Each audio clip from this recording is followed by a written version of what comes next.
These images provide us with information about this material at positions upon the sample and in terms of spectra. So if I select and overlay all of these, we can have a quick look at the spectra that are coming from these, looking at zones of pixels that are integrated.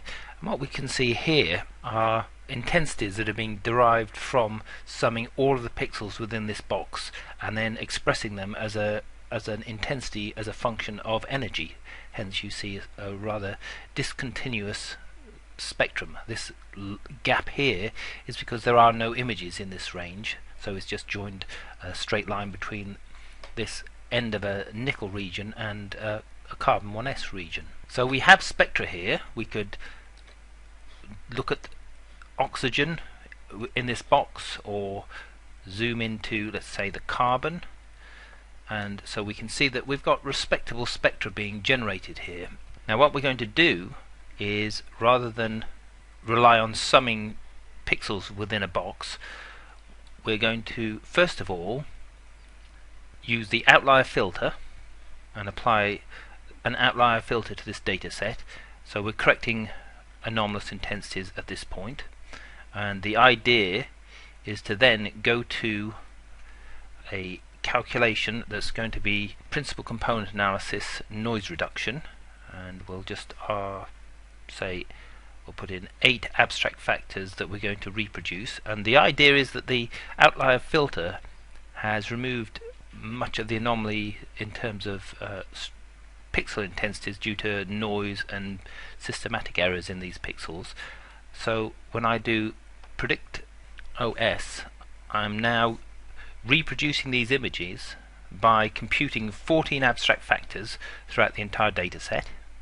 And by the entire data set I mean not just the oxygen, I mean the sodium, calcium, etc.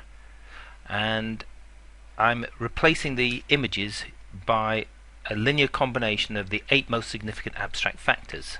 So now I've got, rather than needing to sum over an entire box, if I click and I indicate a position, I now get a respectable spectrum at a given position. So this is what a single pixel is reporting for the oxygen, and if I go to the carbon, this is what a single pixel is now reporting for the carbon at this point. So I will overlay these, and I will now generate from this image data set a corresponding data set looking at spectra at pixels. So now what I'm going to do is I'm going to define regions for the oxygen, etc., and then create some quantification regions for each spectrum and generate quantified images from these regions. So let's start off by, well, first of all let's overlay all of the spectra so we can see peaks even when there aren't peaks in one of the positions. So the first one didn't have much in the way of this iron peak, so overlaying them gives me an idea of what's going to be there in general. And I click and I'm going to zoom and create, when I click on the element library, let me just change that to be a linear background, and I'm going to use 2 points to calculate the endpoints of the region. So that's my oxygen peak. Zoom out, this is a sodium. This is an Auger line, so the relative sensitivity factor for this is probably wrong. It's come out as 1.1. I'm not sure where that has come from, so we'll just set that to unity and we'll carry on going. I'm clicking and then I'm looking at, this is a calcium 2p, so again I'm going to set the limits where you can see it's actually quite difficult to find a peak here, but nevertheless there's some calcium there. The carbon 1s,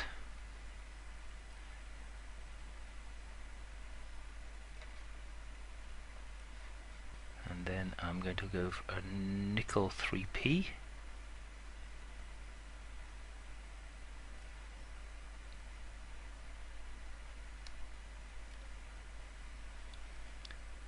we should find finally a iron 3p.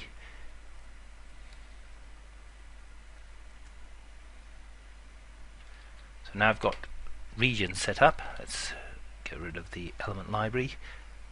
In fact, before I get rid of the element library, let's clear down the element markers, and we need to propagate these regions to the other spectra that I've got selected here.